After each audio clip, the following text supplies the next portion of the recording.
இந்த செய்தி ஏன் அவ்வளவு முக்கியம், ஏன் அவசியம் அப்படின்னு சொல்லி கேட்டா, சில நேரங்கள்ல நம்மை நாமே பரிசோதித்து பார்த்து கொள்வது நல்லது. நம்முடைய வாழ்க்கையில நம்முடைய நிலை என்ன? நாம் எப்படிப்பட்ட மனிதர்களாக ஜீவித்துக் கொண்டிருக்கிறோம்? நம்முடைய ரட்சிப்பு எப்படிப்பட்டது? அதனுடைய மேன்மை என்ன? இதையெல்லாம் நான் உணர்ந்து நடக்கிறேனா அப்படிங்கிறதையெல்லாம் அவ்வப்போது சுய பரிசோதனை செய்து கொள்வது நல்லது. அந்த விதமான ஒரு செய்தியைத்தான் இன்றைக்கு நம்ம பார்க்க போறோம். இந்த செய்திக்கு ஒரு தலைப்பு நான் கொடுத்திருந்தேன். மெய் கிறிஸ்துவனும் மாய்மாலக்காரனும் என்கிற தலைப்பை கொடுத்திருந்தேன். இந்த தலைப்புல ஏற்கனவே இந்த மாதிரி இதற்கு ஒத்த தலைப்புகள்ல சில செய்திகளை நம்முடைய சபையில நான் கொடுத்திருக்கிறேன். அதிலிருந்து இது இன்னும் கொஞ்சம் மாறுபட்டதாக இருக்கும் இல்லைங்களா? இது நம்முடைய முக்கியமான தேவையாக இதெல்லாம் இருக்கிறது இல்லைங்களா? உதாரணத்துக்கு கடந்த சில வருடங்களுக்கு முன்பதாக, சில வருடம் சொல்ல அவ்வளவுதான், ஒரு 1.5 வருடம் 2 வருடத்துக்குள்ள, ஒரு வருடம் தான் நினைக்கிறேன், சம்திங் ஒரு வருடம் 2 வருடத்துக்குள்ள இந்த கொரோனா இல்லைங்களா, கொரோனா தொற்று வந்து உலகம் முழுவதையும் ஒரு பாடுபடுத்திட்டு இல்லைங்களா? எங்கு பார்த்தாலும் வியாதி இல்லைங்களா, மரணம் இப்படி சம்பவித்து கொண்டே இருந்தது. இந்த கொரோனா காலம் நமக்கு அநேக பாடங்களை கற்றுக் கொடுத்து இல்லைங்களா? இந்த கொரோனாவை பொறுத்தளவுக்கு அநேகர் இந்த கொரோனா வந்து பொய்யான வதந்தி, இது அரசியல் ஆதாயம் அப்படின்னு ஒரு சில கூட்டத்தார்களும், இன்னொரு சில கூட்டத்தார் அதனுடைய முக்கியத்துவம், அந்த வியாதியினுடைய அருமை இதை எதுவுமே புரியாமல் மது பிரியர்கள்னு சொல்றவங்க அவங்க எங்கேயாவது மது கிடைக்குமான்னு அலைஞ்சுக்கிட்டு இருக்கிறது இல்லைங்களா? அப்படி ஒரு கூட்டம். இன்னும் இந்த காலத்துல யாருக்கும் எதுவும் கிடைக்க மாட்டேங்குது, ஆகவே நாங்க போய் பொது சேவை செய்கிறோம் என்று சொல்லி அப்படி பொது சேவைக்காக புறப்பட்டு போனவர்கள், இப்படி பல மனிதர்களை பார்க்கிறோம். சிலர் வெளியவே வரல, சிலர் ரொம்ப கேர்ஃபுல்லா இருந்தாங்க, சிலர் அதையெல்லாம் கண்டுக்காம போனவர்களும் உண்டு இல்லைங்களா? ஏன் இப்ப இதெல்லாம் சொல்றேன்? கொரோனாவே முடிஞ்சு போச்சு, நாங்களே கொரோனாவே மறந்து போயிட்டோம், மறுபடியும் கொரோனாவை வந்து சொல்லிட்டு இருக்கிறீங்களே அப்படின்னு கேக்குறீங்களா? கொரோனாவை விட கொடியது இல்லைங்களா பாவம். மனிதனை சீரழித்து வைத்திருக்கிற பெரும் வியாதிதான் பாவம் இல்லைங்களா? இப்போ அதை ஏன் கொரோனாவை சொன்னன்றதுக்கு விளக்க சொல்றேன். அப்போ கேட்பார் பேச்சை கேட்டு ஒரு நல்ல அறிவு இல்லாமல், ஒரு விஷயத்துல நல்ல அறிவு இல்லாமல், பெற்றுக்கொள்ளாமல், ஒரு தகவல் சேகரிக்கிற மாதிரி யாரோ சொன்னது அதெல்லாம் வந்து நோய் இல்லையாமா, அது சும்மா சொல்றாங்களாமா, அப்படியாமா இப்படியாமான்ற காரியங்கள்லாம் கேட்டு வெளியே புறப்பட்டு போய் எத்தனையோ பேர் நோயை ஒட்டி செத்து போனவங்க இருக்கிறாங்க. முதல் ரகம். ரெண்டாவது, யார் எப்படி போனா எனக்கு என்ன, குடும்பமாவது பிள்ளையாவது, எனக்கு தேவை பாட்டல் அப்படின்னு போன மது பிரியர், குடியாருன்னு அவங்களை சொல்லக்கூடாதுன்னு சொல்லி இருக்கிறாங்க. மது பிரியர் அவங்களுக்கு பேரு.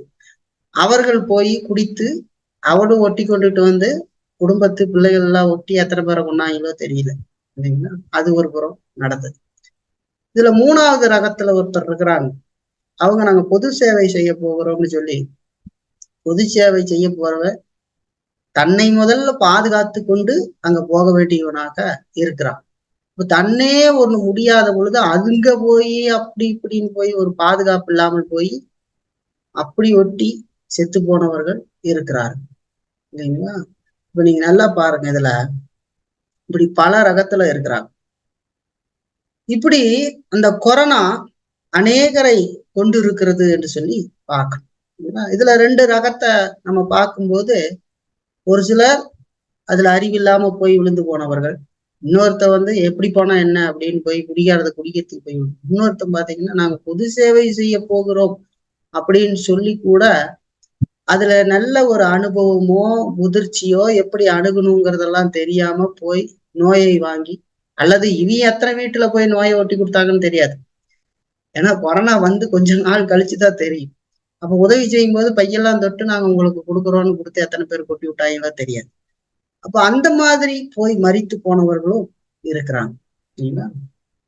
இந்த மாதிரி ஏன் அப்ப சொல்றேன்னா, தன் வாழ்நாள் முழுவதும் ஒருவன் தன்னை மெய்கிறிஸ்துவனாக எண்ணியே வாழ்ந்து வாழ்ந்து இல்லைங்களா, தன்னிடத்தில் இருக்கிற மிகப்பெரிய நோய் இல்லைங்களா, இந்த பாவம், அந்த பாவத்தை பற்றின ஒரு சரியான புரிதலோ அறிவோ இல்லாமல் தன் வாழ்நாள் முழுவதும் அப்படியே வாழ்ந்து அந்த தொற்று மாதிரி அந்த அதோட வாழ்ந்து அதை பத்தின சரியான புரிதல் இல்லாம ஒரு ஒரு ஒரு ஜனக்கூட்டம் தேவ வார்த்தைக்கு கீழ்ப்படியாம உலகத்துல அழிந்து கொண்டு இருக்கிறது ஒரு மக்கள் கூட்டம். இன்னொரு புறத்துல தங்களை கிறிஸ்துவர்களாக அறிக்கையிட்டு கொண்டும் கிறிஸ்துவர்களாக ஆலயங்களுக்கு சென்று கொண்டும் பாடலோ ஜபமோ அல்ல மற்ற எல்லா காரியங்களையும் செய்து கொண்டும் தங்களுடைய வாழ்க்கையில கிறிஸ்துவராகவே இல்லாமல் அவர்கள் வாழ்ந்து விட முடியும். ஏன் அப்படின்னு கேட்டீங்கன்னா, அதைத்தான் நம்ம இன்னைக்கு பார்க்கணும். இன்னைக்கு அப்படி நிறைய பேர் இருக்கிறாங்க. கிறிஸ்துவம் அப்படின்னோடனே ஏதோ பாட்டு பாடுறது, ஜபம் பண்றது கிறிஸ்துவம், இல்லைன்னா 1 மணி நேரம் உட்காந்து செய்தி கேட்பது கிறிஸ்துவம் என்று நினைத்து கொண்டிருக்கிறாங்க. இப்படியெல்லாம் நம்ம இந்த கூட்டத்துல ஒரு நல்ல சபையிலேயே நாம இருந்து ஐக்கியத்திலேயே இருந்திருந்தாலும், நான் பரலோகத்துக்குரியவனா, நான் என்னுடைய பாவம் மன்னிக்கப்பட்டவனா அப்படிங்கிற சரியான புரிதலோ அதெல்லாம் என் வாழ்க்கையில என்ன விதமான தாக்கத்தை உருவாக்கும் அப்படிங்கிறதையெல்லாம் உணராம வெறும் அப்படியே இருந்து மரித்து போகல எத்தனையோ பேரு. அதுக்கு சிறந்த உதாரணத்தை வெளியிலிருந்து காட்ட வேண்டிய அவசியம் இல்லை. வெளியிலிருந்து காட்டுவதை விட சிறந்த உதாரணம் வேதத்துக்குள்ள இருந்து காட்டுவதுதான். அப்படி அந்த வேதத்துக்குள்ளேயே ஒரு சிறந்த உதாரணம் இல்லைங்களா, வேதத்துக்குள்ள ரொம்ப சிறந்த உதாரணமா ஒருத்தர் இருக்காரு. நிறைய பேர் இருக்காங்க. ஒரு சிறந்த உதாரணம் யாருன்னா இயேசு பக்கத்துல இருந்த யூதாஸ் காரியத். இப்ப நம்ம வாசிக்க கேட்டோம் இல்லைங்களா, துரோகியான யூதாஸ் காரியத்துன்னு 12வது சொல்லுது பாரு. இந்த 11 பேரோடு கூட பயணித்து கொண்டிருந்த மனிதன் இல்லைங்களா, இயேசுவுக்கு பொருளாளராக ட்ரெசரராக பணத்தை எல்லாம் வைத்து கொண்டிருப்பவனாக இருந்தவன். இயேசு அப்போஸ்தலன் என்று அழைக்கிற பொழுது அவனும் அப்படிப்பட்டவன் தான் யூதாஸ்காரி. இயேசு ஊழியத்துக்கு அனுப்புகிற பொழுது அவனும் கூட போனவன் தான். இயேசு கடல் மேல் நடக்கிற பொழுது அந்த படகுல இருந்தவனும் அவன் தான். இயேசு காற்றையும் கடலையும் அதட்டுகிற பொழுது அங்கே இருந்தவனும் அவன் தான். இந்த 12 பேர்ல நீங்க எங்கெல்லாம் இயேசு என்னெல்லாம் அற்புதம் செய்தாரோ அங்கெல்லாம் ஒரு மனிதனும் இருக்கிறாங்கிறத வாழ்க்கையில மறந்துடக்கூடாது. பக்கத்துலதான் உட்காந்துருக்கு இல்லைங்களா, அங்கேயேதான் உட்காந்துருக்கு. இப்ப பாருங்க, சூமின கையை உடைய மனிதன் இல்லைங்களா, இந்த மாதிரி எத்தனையோ அற்புதங்களை இயேசு கிறிஸ்து செய்திருக்கிறார். வேதத்துல நமக்கு 30க்கு மேற்பட்ட அற்புதங்கள் சொல்லப்பட்டிருக்குது, இன்னும் எத்தனையோ இருக்குது. ஆனா வேதம் அதை மட்டும் நம்ம குறிப்பிட்டிருக்கிறது. அப்படி எத்தனையோ காரியங்களை செய்கிற பொழுதும் இந்த மனிதனும் அங்கு இருக்கிறான் அப்படிங்கிறத நம்ம மறந்துட்டோம். எவ்வளவு க்ளோஸ் பாத்தீங்கன்னா, தேவகுமாரனாக இருக்கிற திரித்துவத்தின் 2ஆம் நபராகி இருக்கிற இயேசு கிறிஸ்து இந்த உலகத்திற்கு வந்த பொழுது தெய்வீகத்தோடு மானுடத்தை இணைத்துக் கொண்டு இந்த உலகத்துல வந்து மனுஷகுமாரனாக அவர் வாழ்ந்து கொண்டிருக்கிற பொழுது இயேசுவை தொட்டு பார்த்தவன், இயேசுவோடு உணவருந்தினவன், இயேசுவோடு அமர்ந்திருந்தவன், இயேசுவோடு படுத்திருந்தவன், எப்படி வேணாலும் எல்லாத்தையும் பார்க்கணும் இல்லைங்களா. இயேசு போன இடத்துக்கெல்லாம் கூட போனவன், இத்தனை மேன்மைகளையும் அடைந்த ஒரு மனிதன் வாழ்நாள்ல ரட்சிக்கப்படாமலே இருந்து இதையெல்லாம் செய்ய முடியும் என்று சொன்னா நீங்களும் நானும் எப்படி இருக்கணுங்கிறத பார்த்து. ஏன் அதை வேதத்துல அப்படி எழுதி வைத்திருக்கிறது? அதான் சொன்ன, வேதத்திலேயே இந்த மனிதனை ஏன் காட்டணும், வேதத்திலேயே சிறந்த உதாரணம் அப்படின்னு. இன்னும் நிறைய பேர் இருக்காங்க, அனனியா, சப்ரா, தேமா, இப்படி எல்லாம் இருந்தாலும் கூட ரொம்ப சிறந்த உதாரணம் இந்த உலகத்தையே உண்டாக்கின தேவன். அவர் இந்த உலகத்துக்கு வந்திருக்கிற பொழுது, தேவகுமாரனாக இயேசு கிறிஸ்து இந்த உலகத்துக்கு வந்திருக்கிற பொழுது அவருடைய போதனையை கேட்டே ஒரு மனிதன் ரட்சிக்கப்படாமல் இருப்பான் என்று சொன்னார். இந்த மகா பெரிய தேவன் அண்ட சராசரத்தை உருவாக்கின அவருடைய வார்த்தையை கேட்டே ஒருத்தன் அப்படி கூட நடந்து கொண்டு இருக்க முடியும்னா நம்ம எவ்வளவு பரிசோதித்து பார்த்து கொள்ள வேண்டியது அவசியம் என்பதை நினைச்சு பாருங்க இல்லைங்களா. அதான் கொரோனா காலத்துல உங்களுக்கு வியாதி இது இருந்துற போகுதுன்னா இது ஒரு ஒண்ணு இல்லைங்க, சின்ன இரும்பல், ஒரு மாத்திரை வாங்கி போட்டா சரியாயிடும். இது தீவிரமா சொல்லிக்கிட்டு இருக்காங்க இல்லைங்களா. இரும்பல் வந்துருச்சுன்னா அது பிரச்சனை, போய் செக் பண்ணிக்கிங்க, ஆரம்பத்திலேயே செக் பண்ணுங்க, என்னன்னு தெரியாது, அது மெல்ல மெல்லதான் காட்டும் அப்படின்லாம் சொன்னா, இல்ல இல்ல நாங்க போக மாட்டோம், வெளியில போக மாட்டோம், ஐயோ அது மாத்திரை வாங்கி சாப்பிடறதுக்கு முயற்சி பண்றது, வேறு வழிகளை தேர்ந்தெடுப்பது. தடுப்பூசி போட சொன்னா, ஐயோ தடுப்பூசி போட்டுட்டா எல்லாம் ஹார்ட் அட்டாக் வந்து சாகிறோம், நாங்க போட மாட்டோம், ஐயோ நாங்களும் அதெல்லாம் செய்ய மாட்டோம் அப்படின்னு ஊசி போடாத செத்து போனா எத்தனையோ பேர் இருக்கிறாங்க இல்லைங்களா? இப்படி பல விதங்கள்ல மனிதர்கள் பாருங்க, ஒரு ஒரு எவ்வளவு பெரிய விஷயம், எத்தனை ஆராய்ச்சிகள் பண்ணி இருக்கிறாங்க, அதுவும் நாடு முழுவதும், அதாவது உலகம் முழுவதும் இருக்கிற ஒரு வியாதி. ஏதோ ஒரு கிராமத்துல மட்டும் வந்துருச்சு அப்படின்னு சொல்றதா, உலகம் முழுவதும் பரவி இல்லைங்களா? அறிவுல பெருத்து போனா அமெரிக்காவிலேயே தாக்கு பிடிக்க முடியாம இருக்கிறாங்க அந்த வியாதி வந்து இல்லைங்களா? அப்படி இருக்கிற பொழுது என்ன மாதிரியான காரியத்தை எல்லாம் அணுகினார்கள் அப்படிங்கிறத நல்லா பார்த்தீங்கன்னா தெரியும். அப்படிலாம் செய்துகிட்டு இருந்தாங்க.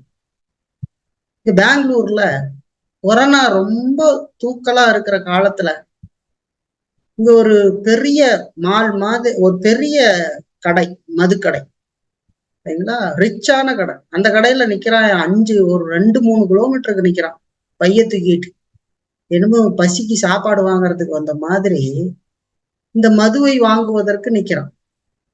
இந்த மனிதனுக்கு என்ன யோசனை இருந்திருக்கும்? இந்த நாட்டு மேல யோசனை இருந்திருக்கட்டும், முதல்ல வீட்டு மேல என்ன யோசனை இருந்திருக்கும்? ஐயோ நான் இப்படி போய் பண்டி அது என்னுடைய மனைவிக்கோ பிள்ளைகளுக்கோ என்னுடைய வயதான பெற்றோர்களுக்கோ ஒட்டிட்டா நான் என்ன பண்றது அப்படிங்கிற எந்த ஒரு அக்கறையும் இல்லை. சரிங்களா? எப்படிப்பட்ட நிலையில் இருக்கிறான்னு பாருங்க மனுஷன். அது சும்மா இங்க பாக்குற இதே அப்படின்னா, மனுஷன் உலகம் முழுவதிலையும் பாவம் இருக்கிறதுன்னு சொல்லி வேதம் சொல்லுகிறது. இப்ப அந்த பாவத்தை குறித்தும் அது என்னெல்லாம் செய்யும் அப்படிங்கிறத குறித்தும் நல்ல அறிவு இல்லைன்னா, ஒரு காலம் வருகிற பொழுது என்ன விதமான மோசமான நிலையை அடைவோம் அப்படிங்கிறத நம்ம தெரிஞ்சுக்கணும். யூதாஸ் வச்சுக்கணும் முன்னாடி, நம்ம கண்ணை பார்த்துக்கணும். யூதாஸினுடைய எந்த காரியமாவது என் வாழ்க்கையில இருக்குதா, யூதாஸ் மாதிரி இருக்குதான்றத பாக்குறத விட வேதம் நம்மளை கிறிஸ்துவன்னு சொன்னா எப்படி இருக்கணும்னு சொல்லியிருக்கு, அதையும் பார்த்து கொள்ள வேண்டியது அவசியம். சரிங்களா? அதை குறிச்சுதான் இன்னைக்கு நம்ம பார்க்க போறோம். ஒரு அறிமுகமா இதை சொல்லி இருக்கிறேன். எப்பவும் செய்திகளை கேட்டு காது அடைத்து போகிறவர்கள் பல பேர் இருப்பாங்க. அந்த விதமா போயிடாதீங்க. நிதானமா சிந்தித்து பார்த்து இதெல்லாம் இருக்கான்னு பார்த்து மனம் திரும்ப வேண்டியது அவசியம். அப்போ ஒரு மெய் கிறிஸ்துவன்ல அவனுடைய விசுவாசம் உள்ளார்ந்ததாக காணப்படும் என்று சொல்லி பார்க்கிறோம். அந்த விசுவாசங்கிறது வெறும் வார்த்தையில் மட்டும் இருக்கிற விசுவாசமாக இருக்காது இல்லைங்களா? அது வார்த்தையில் மட்டும் இருக்கிற விசுவாசமாக இருக்காது அப்படிங்கிறத நம்ம தெரிஞ்சுக்கணும். அதோடு ஒரு மெய் கிறிஸ்துவன் தனக்கு விசுவாசம் இருக்கிறது அப்படின்னு தன்னை சமாதானப்படுத்தி கொண்டு இருந்து விடுகிறது இல்லை அப்படிங்கிறத தெரிஞ்சுக்கணும். நான் விசுவாசமா தான் இருக்கிறேன் அப்படின்னு தன்னைத்தானே சமாதானப்படுத்தி கொள்ள மாட்டான் விசுவாசி. அப்படி செய்து கொள்ள மாட்டான். அதை அடைவதற்காக அவன் உழைப்பான், தொடர்ந்து அடைந்ததை பாதுகாப்பான் இல்லைங்களா? கடைசியில கர்த்தருடைய அந்த நல்ல வார்த்தைகளை பெறுவதையே அவனுடைய நோக்கமாக அவன் கொண்டிருப்பான் என்று சொல்லி பார்க்க உழைப்பான், கடுமையா உழைப்பான். விசுவாசத்துல அதை அடைகிறதுக்கு உழைக்கிறவனாக இருப்பான். ஒவ்வொரு காரியத்திலையும் அதை செய்வான் இல்லைங்களா? அதோட அதை பாதுகாத்துக்கிறதுல ரொம்ப கவனமா இருக்கும். இங்கதான் நம்ம ஒரு விஷயம் தெரிஞ்சுக்கிறோம். மெய் கிறிஸ்துவனுடைய நீதியையும் அந்த மெய் கிறிஸ்துவனுடைய இருதயத்தையும் நம்ம பார்க்கணும். உண்மையான கிறிஸ்துவனுடைய இருதயத்தையும் நேர்மையும் பார்க்க, அவன்ல ஆவியையும் ஜீவனையும் நம்ம பார்க்கலாம். நம் மாய்மாலக்காரன்ல இதை பார்க்க முடியாது. மாய்மாலக்காரன்ல இது இருக்காது. அது இன்னைக்கு நம்ம ஒரு 5 காரியத்தை உங்களுக்கு நான் வளர்க்க போறேன். 5 காரியம் இல்லைங்களா? 5 காரியத்தை நம்ம பார்க்க போறோம். மெய் கிறிஸ்துவனுக்கும் மாய்மாலக்காரனுக்கும் என்ன வித்தியாசங்கள் இருக்கும் அப்படிங்கிறத 5 காரியங்களை நம்ம பார்க்க போறோம். இருதய சித்தத்தோடு இதை நம்ம கவனிச்சு நம்மளை பரிசோதித்து பார்த்து நம்ம நடக்க வேண்டியது அவசியம் இல்லைங்களா? முதல்ல தான் அடைந்திருக்கிற புதிய இருதயத்துக்கு ஏற்ற விதத்துல மெய் கிறிஸ்துவனுடைய வாழ்க்கை போராட்டங்கள் அமைந்திருக்கும் என்று சொல்லி பார்க்க. முதல் பாயிண்டா, தான் அடைந்திருக்கிற புதிய இருதயத்திற்கு ஏற்ற விதத்துல மெய் கிறிஸ்துவனுடைய வாழ்க்கை போராட்டங்கள், அந்த வாழ்க்கை போராட்டங்கள் அமைந்திருக்கும் என்று சொல்லி பார்க்க. அதாவது புதிய இருதயம் என்று சொல்லுகிற பொழுது, அது வரைக்கும் இந்த உலகத்துல பிறக்கிற ஒவ்வொரு மனிதனும் பாவத்துல பிறக்கிறான். உடைய முதல் மனிதனாகிய ஆதாம் பாவம் செய்த பொழுது முழு உலகத்திற்குள்ளும் பாவம் பிரவேசித்து விட்டது என்று சொல்லி பார்க்க இல்லைங்களா. அவன் ஆத்மாவில் மரித்து போனவனாக, தேவனை தேட முடியாதவனாக, தேவன் அற்றுப்போன ஒரு நிலையை போல, பாவத்தை தண்ணீரை போல பருகுகிறவனாக, தேவ பயனாக மனிதன் இருக்கிறான் என்று சொல்லி பார்க்க. நாளைக்கு பிறக்க போகிற குழந்தை கூட அந்த பாவத்தோடு தான் பிறக்கும். அப்படி பாவத்தில் இருக்கான். இருதயம் திருக்குள்ளதாக, மகா கேடுள்ளதாக, எல்லா அக்கிரமங்களையும் போய் தேடி போய் செய்கிறதாக என்னுடைய இருதயம் இருக்கும் இல்லைங்களா. அப்போ அப்படிப்பட்ட மனிதனை தம்முடைய நாதி தீர்மானத்தின்படி, தம்முடைய கிருபையின் அடிப்படையில ஆண்டவர் அவனை அழைக்கிற பொழுது அவனுடைய வாழ்க்கையில அவனுக்கு ஒரு புது இருதயம் கொடுக்கப்படுகிறது என்று சொல்லி பாக்குறேன். எப்பொழுது ஒரு மனிதன் ரட்சிக்கப்படுகிறானோ இல்லைங்களா, அப்ப அங்க ஆண்டவர் அங்க முதல்ல செய்யற காரியம் அவனுடைய வாழ்க்கையில மறுபிறப்பு உருவாகிறது பரிசுத்த ஆவியினால இல்லைங்களா. அப்படி அவன் வார்த்தையை கேட்டு இயேசுவை விசுவாசித்து ரட்சிக்கப்படுகிறான் என்று சொல்லி பார்க்க. அப்ப அதுதான் சொல்றேன், அவன் தான் அடைந்திருக்கிற புதிய இருதயத்துக்கு ஏற்ற வகையில் மெய்கிறிஸ்துடைய வாழ்க்கை போராட்டங்கள் இருக்கும் என்று சொல்லி பார்க்க. அப்போ அது வரைக்கும் பாவத்துல மரித்து போய் அந்த மனிதன் இருக்கிறான். அவனுடைய இருதயம் மகா மோசமானதையே எப்பொழுதும் சிந்தித்து செயல்படுத்துகிறதாக இருக்கும். அவனை பாவம் முழுமையாக ஆளுகிறதாக இருக்கும். பாவம் அவனை ஆளும். இந்த உலகத்துல பிறந்த ஒவ்வொருவரையும் ஆளும். ரட்சிக்கப்படுகிற வரைக்கும் அந்த பாவத்தின் ஆளுகையின் கீழாக மட்டும்தான் இருப்பான். பாவத்தை மட்டும்தான் தண்ணீரை போல அவன் செய்து கொண்டு இருப்பான் இல்லைங்களே. நல்ல மனிதர் மாதிரி இருக்கிறாங்களே, நல்ல ஒண்ணும் கிடையாது. சில நன்மையான காரியங்கள் செய்யலாம், ஆனா பாவம் தான் இருக்கும். நீங்க ஒரு மனிதர் இடத்துல பாருங்களேன், அந்த மனிதனை ஆஹா ஓஹோன்னு புகழ்ந்து பேசுங்க இருப்பான். ஒண்ணு சொல்லி பாருங்க, ஒரு சின்ன காரியம் சொல்லி பாருங்க, டனடியா தடாலடியா எல்லாம் மூஞ்ச திருப்பிட்டியா கிளம்புறான். அது காரணம் என்ன? அது வரைக்கும் அத்தனை காரியம் சொன்னோமே, ஏன் இந்த விஷயத்துக்கு அவன் மூஞ்ச சுழிக்கிறான், மாறுறான் இல்லைங்களா? அது ஏன் நடக்குது? பாவம். பாவம். எத்தனையோ இடத்துல கணவன் மனைவிக்கு விரோதமாய் நடந்து பல காரியங்களை செய்யறது, எத்தனை அசிங்கங்கள் இல்லைங்களா, எத்தனையோ நடக்கிறத நம்ம பார்க்கிறோம் இல்லைங்களா உலகத்துல. இதுக்கெல்லாம் காரணம் என்ன? பாவம். அப்படி அவன் பாவத்தின் ஆளுகைக்குள் இருக்கிறான். இப்ப இயேசு கிறிஸ்துவை விசுவாசித்து அவன் ரட்சிக்கப்படுகிற பொழுது அந்த பாவத்தின் ஆளுகையிலிருந்து விடுபட்டு இப்போ தேவ ஆளுகைக்குள் அவன் வருகிறான். தேவனை தேடக்கூடிய ஒரு புது இருதயம் அவனுக்குள் இருக்கிறது. பரிசுத்த ஆவியானவர் அவனில் இருக்கிறார். அவர் சத்திய வேதத்தின்படி அந்த மனிதனை நடத்துகிறார் என்று சொல்லி நாம் பார்த்தோம் இல்லைங்களா. அப்போ அந்த மனிதனுடைய வாழ்க்கை பாவத்துக்கு எதிரான போராட்டங்களை செய்யக்கூடியதாக இருக்கும். இந்த புது இருதயம் அடைந்தவனுடைய வாழ்க்கையில அவன் பாவத்துக்கு எதிராக போராடுவான் அப்படிங்கிறத நம்ம மறந்துடக்கூடாது. உதாரணத்துக்கு இந்த ஆத்துல எல்லாம் நம்ம பாக்குறோம் இல்லைங்களா, உயிரோடு இருக்கிற மீன் எப்பவுமே தண்ணியோட தண்ணியா போகாது. அது எப்பவுமே எதிர்த்துக்கிட்டு தான் வரும். அந்த அலைகள்ல எதிர்த்து முந்தி போகும் இல்லைங்களா. செத்து போனது தண்ணியோட தண்ணியா போயிட்டு. அது மாதிரி ஒரு மெய்யான கிறிஸ்துவன் பாவத்துக்கு எதிராக வாழ்க்கையில போராட்டங்களை செய்து கொண்டிருப்பான் என்று சொல்லி பார்க்கணும் இல்லைங்களா. அப்ப தான் புதிதாக அடைந்திருக்கிற புதிய இருதயத்துக்கு ஏற்ற வகையில மெய் கிறிஸ்துவனுடைய வாழ்க்கை போராட்டங்கள் அமைந்திருக்கும் என்று சொல்லி பார்க்க. தன் வாழ்க்கையில தொடர்ச்சியாக பரிசுத்தத்தை நாடுறதையும் பரிசுத்தம் இல்லாத காரியங்களை அவன் தவிர்க்கிறதையும் தன் வாழ்க்கையினுடைய லட்சியமாக கொண்டிருப்பான் என்று சொல்லி அதான் அவனுடைய லட்சியமா இருக்கு. பரிசுத்தத்தை நாடுவதுதான், பாவத்தை வெறுப்பதுதான் அவனுடைய லட்சியமா இருக்கும் என்று சொல்லி பாக்குற. கலாத்தியர்ல நம்ம அதைத்தான் பார்த்தோம்.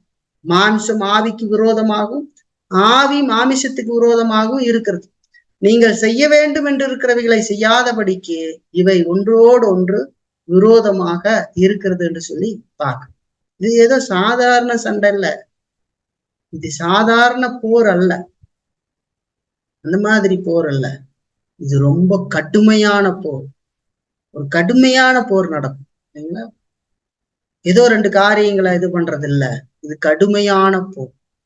அப்ப அவனுடைய வாழ்க்கை போராட்டம் அப்படி அமைந்திருக்கும். அவன் அடைந்திருக்கிற புதிய இருதயத்துக்கு ஏற்ற வகையில் மெய்கிறிஸ்துடைய வாழ்க்கை போராட்டம் அமைந்திருக்கும் என்று சொல்லி பார்க்க. ஆனா மாய்மாலக்காரன் பாவத்துக்கு எதிராக போராடும் போது அது அடிமைத்தனமான ஒரு பயத்தின் அடிப்படையில் அமைந்த போராட்டமாக இருக்கும். நல்லா தெரிஞ்சுக்க. மாய்மாலக்காரன் அப்படின்னு சொன்னா கிறிஸ்துவ தோரணையில் இருக்கிறவன் இல்லைங்களா? அதுதான் இப்ப பேச்சு. வெளியில இருக்கிறவங்களை விட்டுருங்க, அதை பத்தி இப்ப நான் பேசல. வெளியில கிறிஸ்துவை அற்றவர்களாக இருக்கிறவர்களை இங்கே இந்த பிரசங்கத்துல நான் சொல்லல. கிறிஸ்துவத்திற்குள் வந்து அதாவது கிறிஸ்துவை போல அல்லது சபைக்கு போய் வந்து கொண்டு இருக்கிற, ஆராதனையில் அமர்ந்திருக்கிற இல்லைங்களா, இல்ல ஒரு விசுவாசின்ற பேரை எடுத்திருக்கிற அல்லது அங்கத்தூராகவே நல்ல சபையில் ஐக்கியம் பட்டு இருக்கிற இப்படிப்பட்டவர்களையும் இருந்துட முடியுங்கிறதான் நம்ம பார்த்தோம். மாய்மாலக்காரன் பாவத்துக்கு எதிராக போராடும் போது அது அடிமைத்தனமான ஒரு பயத்தின் அடிப்படையில அமைந்த போராட்டமாகவே இருக்கும். ஐயோ ஆண்டவர் என்ன பண்ணுவாரோ, நம்ம எதனா தப்பு பண்ணிட்டு ஏதாவது நடக்குமோ நமக்கு வாழ்க்கையில இல்லைங்களா, ஏதாவது நடந்துருமோ வாழ்க்கையில, அப்படிங்கிற ஒரு பயம் இருக்கும். அதுதான் மாய்மாலக்காரன்னு சொல்றேன். உங்களுக்கு புரியுதா? உங்களுக்கு யாருக்காவது அப்படி இருக்குதான்னா நீங்க சிந்திச்சு பாரு. அவனுக்கு கடவுள் ஏதாவது செய்திருவாரோ, நம்மள நமக்கு ஏதாவது நடத்துருமோ அப்படின்னு ஒரு அடிமை பயப்படுவான் பாருங்க இல்லைங்களா? மோசமான ஒரு அடிமை காலங்கள்ல இருக்கிறவங்க என்ன செய்வாங்க? அந்த மாதிரி ஒரு அடிமைக்கு என்ன பயம் இருக்கும்? ஐயோ கடுமையான தண்டனையை எஜமானர் கொடுத்துருவார் அப்படிங்கிற ஒரு பயம் இருக்கும் பாருங்க, அடிமைத்தனத்தின் பயம். அப்படித்தான் அந்த அடிப்படையில தான் அவனுடைய போராட்டம் இருக்கும் இல்லைங்களா? ஏதாவது கடவுள் செய்திருவார், அவனை கண்டுபிடிச்சுக்கலாம். இந்த மாய்மாலக்காரன் என்று சொல்லி பார்க்க. ஏன் அப்படின்னா கடவுள் மேல் வருகிற பயம் நாயை கண்டு பயப்படுற பயமும் ஒன்றல்ல. கடவுள் மேல இருக்கிற பயமும் ஒரு மனிதன் நாயை கண்டு பயப்படுறான் பாருங்க, அந்த பயமும் ஒன்றல்ல அப்படிங்கிறது தெரிஞ்சுக்கணும். இன்றைக்கு அநேகருக்கு கடவுளை பார்க்கிற பொழுது இந்த விதமான பயம்தான் வருது. கடவுள் என்னை அழித்து போடுவார், கடவுள் என்னுடைய குடும்பத்துக்கு எதனாவது ஆயிடும், பிள்ளைகளுக்கு ஏதாவது ஆயிடுமோ, ஐயோ இப்படி ஆயிடுமோ அப்படி ஆயிடுமோன்னு பயப்படுறான் பாருங்க, அந்த காரியம். ஆனா மெய்யான தேவ பிள்ளைகளுக்கு பரிசுத்த பயம் இருக்கும்.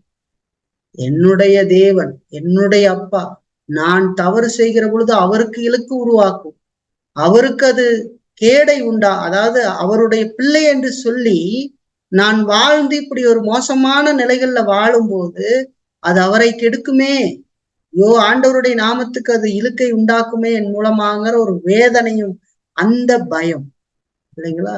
என் அப்பாவுக்கு அது இழுக்கு, அது கஷ்டம் அப்படின்னு வருது பாருங்க, ஒரு பெரிய பயம். அந்த பயம்தான் மெய் கிறிஸ்துவனுக்கு இருக்கும் இல்லைங்களா?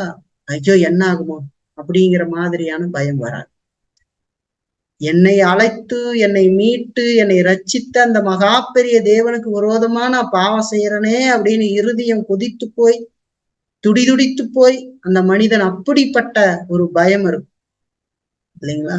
இப்ப பெரிய பொறுப்புல இருக்கிறாங்க பாருங்க, அவங்களுடைய பையன் பிள்ளைங்க டக்குன்னு போயிட முடியுமா ஒரு இடத்துக்கு?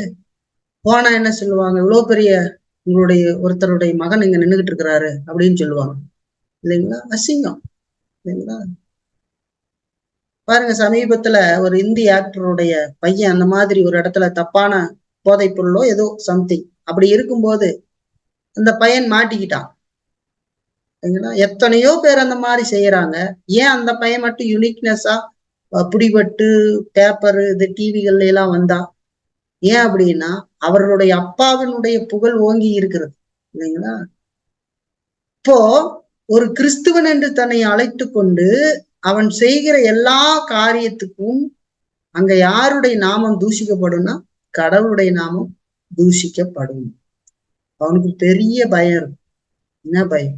வெறுமனே நான் என்னை அழைத்த தேவன், என்னை மீட்ட தேவனுக்கு விரோதமா நான் செய்யறேனே, என் மேல அன்பு கூர்ந்து தம்முடைய குமாரன் என்றும் பாராம அவர் அந்த உலகத்துல அனுப்பி கொடுத்து என்னுடைய பாவத்தை அவர் மேல் சுமத்தி நான் அடைய வேண்டிய தண்டனையை அவர் அடைய செய்து, அவர் மரிக்க செய்து, அவரை உயிர்த்தெழச் செய்து எனக்கு மீட்பை கடவுள் கொடுத்திருக்கிறாரே அப்படிங்கிற மேலான பயம்.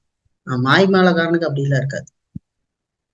நாய் பார்த்தா பயப்படுறேன் பாருங்க, கடிச்சிருமா, நாய் ரோட்ல போனா கடிச்சிருமான்னு பயப்படுறான் பாருங்க, இந்த மாதிரி பயம் இருக்கும். அந்த பயத்துக்கும் இந்த பயத்துக்கும் வித்தியாசம் இருக்கிறது.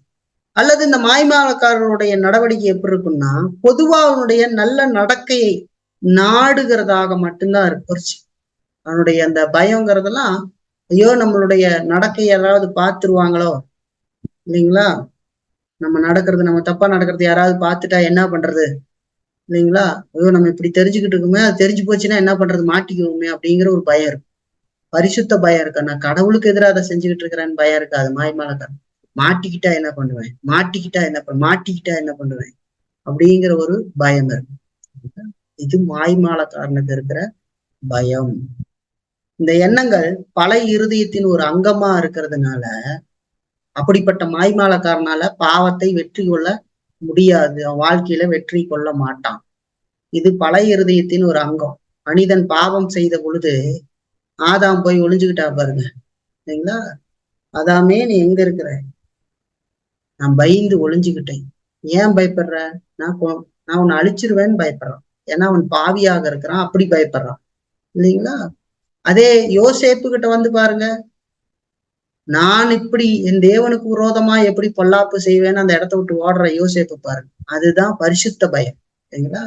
இது ரெண்டுக்கும் உண்டான வித்தியாசங்கள் தெரிஞ்சிருக்கும். இப்ப மாய்மாலக்காரனுக்கும் மெய் கிறிஸ்துவனுக்கு உண்டான வித்தியாசத்துல முதல்ல தான் அடைந்திருக்கிற புதிய இருதயத்துக்கு ஏற்ற விதத்துல மெய்கிறிஸ்துவனுடைய வாழ்க்கை போராட்டம் அமைந்திருக்கும் என்று சொல்லி பார்க்கிறோம்.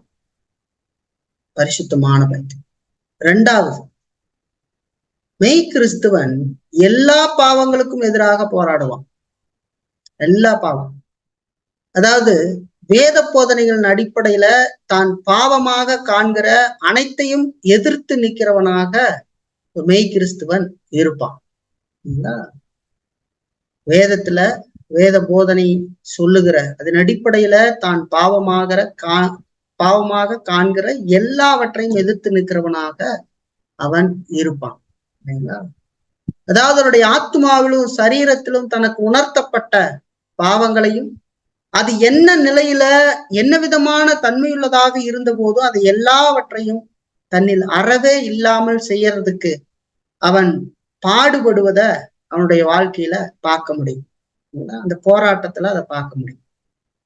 வேதத்தின் அடிப்படையில அவருடைய ஆத்மாவிலும் சரீரத்திலும் அவன் உணர்த்தப்படுற பாவங்கள் அது என்ன நிலையில் இருந்தாலும் சரி, சின்ன நிலையில் இருந்தாலும் சரி, அது என்ன விதமான தன்மையா இருந்த போதும் அவை எல்லாவற்றையும் தன்னில் அறவே இல்லாமல் செய்யறதுக்கு பாடுபடுவது அவனுடைய வாழ்க்கை போராட்டமாக இருக்கும் என்று சொல்லி பார்க்கணும்.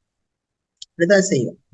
சங்கீதம் சொல்லுது பாருங்க, 119ஆம் சங்கீதத்துல ஒரு வசனத்தை உங்களுக்கு வாசிக்கிறேன். 119, 128ஆம் வசனம் பாருங்க. எல்லாவற்றை பற்றியும் நீர் அருளின எல்லா கட்டளைகளும் செம்மையானது என்று எண்ணி சகல பொய்வலைகளையும் வெறுக்கிறேன் என்று சொல்லி சங்கீதக்காரர். எல்லாவற்றை பற்றியும் நீர் அருளின எல்லா கட்டளைகளும் செம்மையானது என்று எண்ணி சகல பொய்வழிகளையும் வெறுக்கிறேன். எல்லா பொய்வழிகள் எந்த சின்ன காரியமா இருந்தாலும் அவன் வெறுக்கிறான். வேத போதனையின் அடிப்படையில தான் பாவமாக காண்கிற அனைத்தையும் எதிர்த்து நிற்பான் என்று சொல்லி பார்க்கணும். ஆகவே மெய் கிறிஸ்துவனுடைய போராட்டங்கிறது அவிசுவாசத்துக்கு எதிரானதாகும்.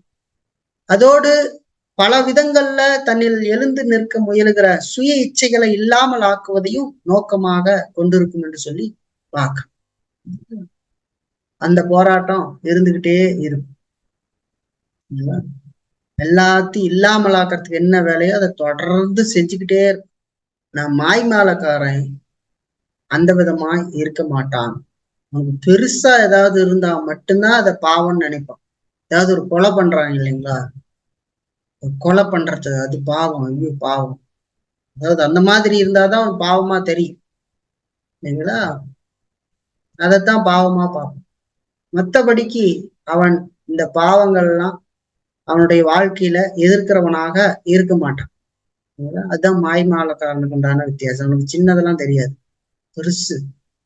யாருன்னா குடிச்சுக்கிட்டு இருக்காங்க, ஏதாவது ஒண்ணு பண்றாங்கன்னு வச்சுங்க, யாராவது ஒருத்தர் கஞ்சா அது மாதிரி அதோ பாவம் அப்படின்னு சொல்லி. ஆனா மத்தவங்களுக்கு அவதூறு பேசிக்கிட்டு இருப்பான் உட்காந்துக்கிட்டு, அது பாவமாவே அவனுக்கு தெரியாது இந்த மனுஷனுக்கு. இல்லைங்களா? மத்தவங்களை கெடுத்து ஏதாவது பேசிட்டு அவதூறு பேசிட்டு இருப்பா, தெரியாத ஒன்னை பற்றி மற்றவர்களிடத்துல பேசிக்கிட்டு இருப்பா. நமக்கு தெரியாத ஒன்னை பேசுறதே பொய் என்று சொல்லி சொல்லுகிறது 9வது கட்டளை சொல்லு. பொய் அது. அதே தெரியுமா அந்த வேதறிவு இல்லை.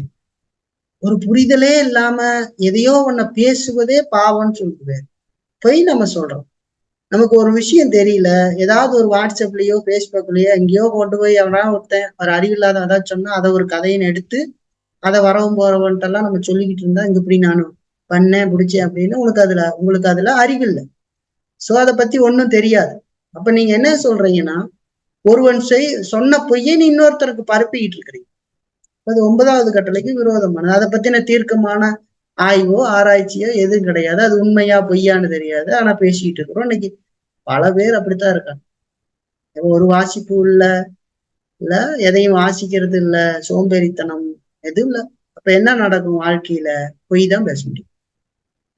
உங்களுக்கு யார் சொன்னா அப்படின்னு கேட்டா, ஒருத்தர் சொன்னாரு அப்படிதான் சொல்லுவோம். யார் அவரு? ஜில்லா கலெக்டரா? இல்ல எங்கேயோ நாசாவில ஒர்க் பண்றாரா? இல்ல பெரிய மேதாவியா? யாரு முதல்ல தெரியாது.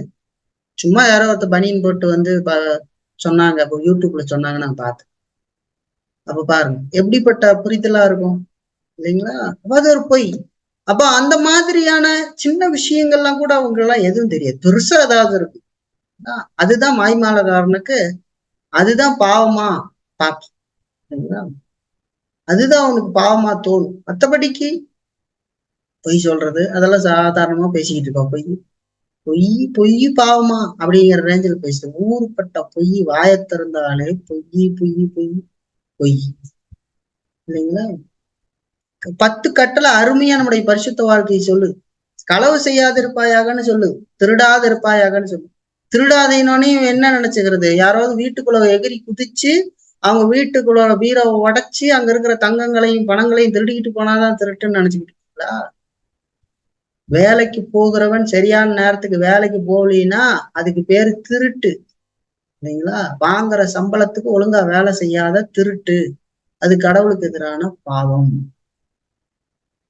வேலை நேரங்கள்ல எங்கேயாவது ஒதுங்கி சொல்றாங்க இல்லைங்களா, ஓபி அடிக்கிறது, அந்த மாதிரி வேலைகள் செய்தா திருட்டு. காசை கையில வாங்கும்போது அருவருப்பா நினைக்க வேண்டியது அவசியம். ஸ்கூலுக்கு போற பிள்ளைங்க கரெக்டான நேரத்துக்கு போகல ஸ்கூலுக்குன்னா திருட்டு. ஆசிரியரை மதிக்கவில்லை, நீங்க முதியவர்களை மதிக்கிறது இல்லைன்னு அர்த்தம். இதெல்லாம் திருட்டு. அது பாவம்னு அதெல்லாம் தெரியாது. மாய்மாலக்காரனுக்கு என்ன தெரியும்? பெருசு, ஏதாவது ஒண்ணு பெருசுன்னு இந்த உலகத்துல இருந்து பாருங்க, அதுதான் திருட்டுன்னு தெரியும். இதெல்லாம் திருட்டா அவனுக்கு தெரியாது. ஆனா வேதம் சொல்லுகிறது இது திருட்டுன்னு சொல்லுது இல்லைங்களா? திருட்டு பாவம்னு சொல்லுது. மூத்தவர்களை மதிக்க வேண்டும், அவங்களை இழிவா பேசுறது இதெல்லாம் கனவீனம்னு சொல்லுது. அதிகாரத்துக்கு கீழ்ப்படியாதது அது பாவம். அதிகாரத்துக்கு வைத்தவரை எதிர்க்கிற செயல் அப்படின்னு வேதம் சொல்லுது. அதெல்லாம் பாவனே தெரியாது. இப்ப பாருங்க எப்படி இருக்குன்னு பாருங்க. அப்ப மாய்மாலக்காரனுடைய போராட்டம் கொலை இந்த மாதிரியான மோசமான பாவங்களுக்கு எதிராக மட்டுமே இருக்கும். அதோடு சகல பாவங்களுக்கு எதிராக அது இருக்காது சொல்லி பாருங்க. அன்னைக்கு பொதுவாகவே அதுதாங்க பாவம்னு சொல்லிட்டு அன்னைக்கு பல போதனையாளரும் வேத அறிவு இல்லாம இந்த மாதிரிதான் சொல்லி கொடுத்துருக்காங்க. பாவம்னா என்ன? பாவம்னா நான் குடிச்சுக்கிட்டு இருந்தேன், நான் அப்ப குடிக்கிறது இல்லை, சரி இப்ப என்ன பண்ற? ஊரை கெடுத்துக்கிட்டு இருக்கிறியா? இல்ல குடும்பத்தை கெடுத்துக்கிட்டு இருக்கிறியா? பக்கத்து வீட்டை கெடுத்துக்கிட்டு இருக்கிறியா? அடுத்த வீட்டுடைய வாழ்க்கையில நுழைஞ்சு அவன் என்ன பண்றான் ஏது பண்றான்னு கேட்டு அதை 4 பேர்த்துக்கு பரப்பி அவன் குடும்பத்தை இல்லாமல் ஆக்க பாக்குறியா? பாவம், கேடு. கேடுள்ள இருதயத்தினால வர சிந்தனைதான். அடுத்தவங்க குடும்ப கதையை கேட்டு அந்த குடும்ப கதையை அவங்க அதாவது ஒரு தப்பு நடந்திருக்கா அதை கொண்டு வேற யார்ட்டையாவது சொல்லி அதுல ஒரு சந்தோஷத்தை அடையலாம்னு நினைக்கிறான் பாரு. பாவம், அருவருப்பு. சரிங்களா? ஒருத்தரை பத்தி நமக்கு தெரியாம ஏதாவது ஒருத்தரை பத்தி அவங்கள குறை சொன்னீங்கன்னா அது அவதூறுன்னு சொல்லுது வேதம். இதெல்லாம் செய்யக்கூடாது. இப்ப இதெல்லாம் மாய்மாலக்காரனுக்கு தெரியாது. மாய்மாலக்காரன் அங்கு இங்குமா ஒரு சில இச்சைகளை மட்டும் அறகுறையா அடக்கிறதுக்கு முயல்வதோடு நின்று விடுவான். ஒரு சில இச்சை ஏதாவது ஒண்ணு அடக்கிறதுக்கு முயற்சி பண்ணுவான் வாழ்க்கையில, இல்லைங்களா? மற்றதெல்லாம் அவன் செய்ய மாட்டான், அறகுறை அதுவும், இல்லைங்களா? கொஞ்சம் அடக்குவான், அவ்வளவுதான், போச்சு, அதோட போச்சு, இல்லைங்களா? அது அந்த மனுஷனை என்ன பண்ணும்னா கடைசியா நித்திய மரணத்தின் பாதையில அழைத்து கொண்டு போகும் என்று சொல்லி பார்க்க, அங்கதான் கொண்டு போகும். அப்ப மெய் கிறிஸ்துவன்ல அவனுடைய புதிய இருதயத்தின் வெளிப்பாடாக இருக்கிற இந்த பாவத்துக்கு எதிரான போராட்டம் இயற்கையாக மாய்மாலக்காரனில் இருக்காது அப்படின்னு தெரிஞ்சுக்குங்க. ஏன்னா அவனுக்கு புதிய இருதயம் கொடுக்கப்படல, அவனால போராட முடியாது, பாவத்துக்கு எதிராக அவனால போர் செய்ய முடியாது, அந்த விதமான சிந்தனை இருக்காது, சரிங்களா? அவனுல பாவம் அப்ப ஆளுகை செய்கிறது என்று சொல்லி அடுத்த முழு வீரியத்தோடு அவனுடைய வாழ்க்கையில பாவம் ஆளுகை செய்துகிட்டு இருக்கு. அவனால் அதுக்கு எதிராக போராட முடியாது என்று சொல்லி பார்க்க. இப்ப மாய்மாலக்காரராக இருக்கிறவன் எந்த பாவ போராட்டம், அந்த மாய்மாலக்காரர்ல இருக்கிற எந்த பாவ போராட்டமும் தற்செயலானதான ஒரு நிகழ்ச்சியாகத்தான் இருக்கும். அப்போதைக்கு பண்ணுவாங்க, அவ்வளவுதான், முடிஞ்சு போச்சு. அது தொடர்ச்சியா அந்த ஒரு போராட்டம் இருக்காது. இப்போதைக்கு எதையோ ஒண்ணு செய்யலாம்னு நினைப்பா, அவ்வளவுதான், சரி போச்சு பார்க்கலாம், நம்ம அப்படித்தான் அப்படின்னு நினைச்சுக்கிட்டு கடந்து போறது. இல்லை, இது யார் செய்வா? மாய்மாலக்காரன் தான் செய்வான். ஒண்ணு இருக்காது, ஒரு தொடர்ச்சியான காரியம் இருக்காது அவங்க. ரெண்டாவது நம்ம பாக்குறது என்ன? ரெண்டாவது மெய் கிறிஸ்துவன் எல்லா பாவங்களுக்கும் எதிராக போராடுவான் என்று சொல்லி பார்க்க. நீங்க எல்லாம் பரிசோதித்து பாருங்க. இதுதான் எப்படி கொரோனாவுக்கு அறிகுறி கொடுத்தாங்களோ, இரும்பல் வரும், தொண்டை எரிச்சலா இருக்கும், மூச்சு கொஞ்சம் வாங்கும், அப்படி சொன்னா எங்க போகணும்? ஆஸ்பத்திரிக்கு, மருத்துவத்துக்கு. உங்களுக்கு அப்படி இருந்தா கடவுளிடத்துல போக கத்து, கடவுளிடத்துல பரிசோதித்து பார்க்க கத்து, இல்லைங்களா? தன்னை திருப்திப்படுத்திக்கிட்டு வாழ்ந்துடக்கூடாது. ஐயோ நான் 20 வருஷம் விசுவாசி, நான் 30 வருஷம் விசுவாசி, நான் எத்தனையோ காலங்கள் இருந்துட்டு போகணும். அதான் அதுக்குத்தான் ஒரு முதல் மனிதனை சொன்னேன். இயேசுவோடு இருந்த மனிதனை விட நீங்க சிறந்தவனா இருந்துட்டீங்களா? இந்த மனிதன் இயேசுவையே தொட்டு பார்த்துட்டு இருந்தானே, இயேசுவோடே நடந்துகிட்டு இருந்தானே, இயேசு சாப்பிடும்போது கூட உட்காந்து சாப்பிட்டானே. புரியுதுங்களா உங்களுக்கு? இதுதான் காலம், இதுதான் நேரம், இல்லைங்களா? நாம் இந்த உலகத்தை விட்டு கடக்கிற நேரத்துல அதெல்லாம் செய்ய முடியாது. இதை ஞாபகத்துல வச்சு. மூணாவது ஒரு 5 காரியம் உங்களுக்கு காட்டுறேன். மூணாவது, மெய் கிறிஸ்துவன் பாவத்தோடு போராடுகிற போது அதை வேரோடு புடுங்கி எறிவதை தன் கடமையாக கொண்டிருப்பான். இப்ப மெய் கிறிஸ்துவன் பாவத்தோடு போராடுகிற போது அதை வேரோடு புடுங்கி எறிவதை தன் கடமையாக கொண்டிருப்பான்னு சொல்லிப்பான். உதாரணத்துக்கு ஒரு செழிப்பான ஒரு மரம், நல்லா அது வேர் நல்லா விட்டு வளர்ந்துருக்கிற ஒரு பெரிய மரம், நிறைய கனி இதெல்லாம் நிறைஞ்சிருக்கிற ஒரு மரத்தை பாருங்க, இல்லைங்களா? அந்த மாதிரி இருக்கிற மரம் ஒரு கிளைய வெட்டுனீங்கன்னா மரம் இல்லாமல் ஆயிடுமா? இல்ல பழத்தை பறித்து எல்லா பழத்தையும் பறிச்சிட்டீங்க, அந்த மரம் இல்லாமல் ஆயிடுமா? சரி, மரத்தினுடைய பாதியை வெட்டிட்டீங்க, இல்ல மரத்தினுடைய கால் அந்த கடைசி பகுதி வரைக்கும் வெட்டி எடுத்துட்டீங்க, மரம் இல்லாமல் போய்விடுமா? போகாது, அது மறுபடியுமாக வளரும். இப்ப மெய் கிறிஸ்துவன் பாவத்தோடு போராடுகிற போது அதை வேரோடு புடுங்கி எறிவதை தன் கடமையாக கொண்டிருப்பான். வேறு மரம் கனிமா இருக்கிற அந்த பாவங்கள் தன்னில துளியும் செயல்படாதபடி தன்னை பாதுகாத்து கொள்றதுக்கு போராடுவோம். கொஞ்சம் கூட அதனுடைய தாக்கம் என் வாழ்க்கையில வரக்கூடாதுங்கிறதுல ரொம்ப கவனத்தோட போராடுவோம், இல்லைங்களா? இந்த உலகத்துல அது பரிசுத்தவானுக்கு கிடைக்க போறதில்ல. முழுவதுமான காரியமாக மிக்க அந்த பூரண பரிசுத்தத்தை நாம் அடைய போறது இல்லை. இருந்த போதும் அவனுடைய போராட்டம் பூரண பரிசுத்தத்தை நோக்கிதான் இருக்குங்கிறத மறந்துடக்கூடாது, இல்லைங்களா? இப்ப இந்த போராட்டத்தின் மூலமா பாவத்தை கொஞ்சம் கூட தன்னில் இருக்கக்கூடாதுங்கிறதுல கவனமாய் அந்த மனிதன் இருப்பான். பூர்ணமான பரிசுத்தத்தை நாடி அதை அடைய பாடுபடுவதே மெய் கிறிஸ்துவனுடைய லட்சியமா இருக்கும். அதை அடையணும், அதைத்தான் அவன் நினைப்பான். இந்த உலகத்துல அது கிடைக்காம போனா கூட அதை அடைவதற்கு நாடுகிறவனாக இருப்பான் என்று சொல்லி பார்க்க. போராடிக்கிட்டே இருப்பான், போராடிக்கிட்டே இருப்பான், அழிச்சுக்கிட்டே இருப்பான். அதனுடைய துளி கூட தன்னில் இருக்கக்கூடாதுங்கிறதுலதான் கவனமா இருப்பான். அவனுடைய புதிய இருதயமும் இந்த புதிய வாழ்க்கையும் இதை அடைகிற உறுதியான சித்தத்தையும் ஆவலையும் அது கொண்டிருக்கும்.